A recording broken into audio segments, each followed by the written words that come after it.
Welcome to Fourth King Media.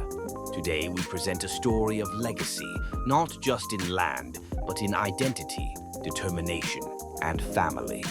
This is the powerful, true story of Washington James, a formerly enslaved man who, with others, built something extraordinary.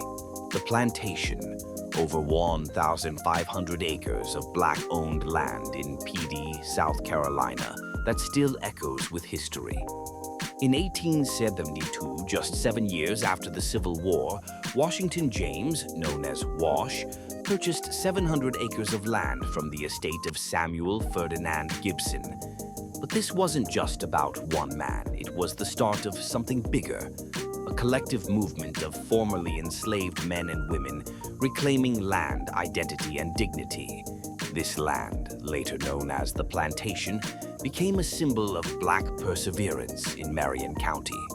Together with families, Wash, James, and others would eventually control over 1,500 acres, a feat rarely seen anywhere else in the Reconstruction-era South. We know this story in part thanks to Sim Cox, son of original landowner Tobias Cox, and former president of the Plantation Association. Born in 1878, Sim lived through the turn of 2 centuries and served as president of the plantation from 1934 to 1960.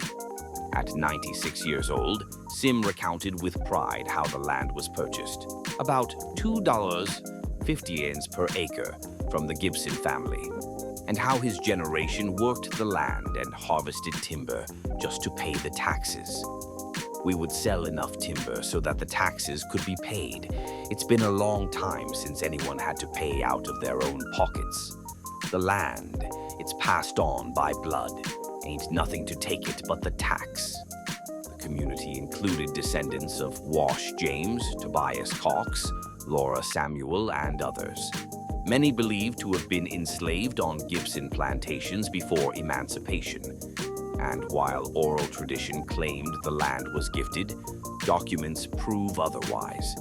In 1872, in 1884, and again in 1898, land was purchased, mortgaged, foreclosed, and reclaimed, all through collective effort. The plantation was no ordinary landholding. It became a self-governed association with elected presidents, rules, and a communal understanding that the land could not be sold, only passed to blood descendants.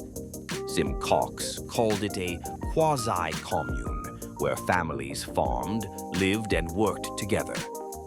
He resisted offers from lumber companies to buy the timber, urging residents instead to harvest it themselves.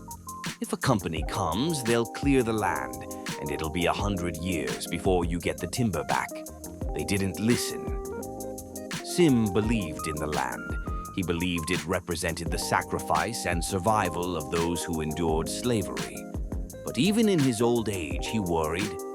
I wish sometimes my daddy and them hadn't bought it together so it wouldn't be so mixed up. People don't think of the right things anymore. They think they can get something for nothing. Sim's words are a reminder. The land and the stories behind it are more than property. They are heritage. Wash, James, and his neighbors overcame poverty, systemic racism, and post-war instability to create something lasting. They didn't wait for reparations. They found a way, through timber sales, farm labor, and mutual trust, to secure the future. Genealogical records from the 1870s and 1880s show the interconnectedness of these families. James, Cox, who held onto the land across generations. Today, descendants still walk those fields, bury their loved ones there, and fight to protect the property from developers, legal confusion, and disunity. The story of Wash James and the plantation is more than history. It's a blueprint for legacy. It's a monument to resilience. And it's a call to never forget where you come from. At Fourth King Media, we bring these stories to light so that the next generation can carry the torch forward. Like, comment, and subscribe if this story moved you. Turn on notifications and share this with someone who believes in preserving Black legacy. This isn't just land. This is legacy. This is Fourth King Media.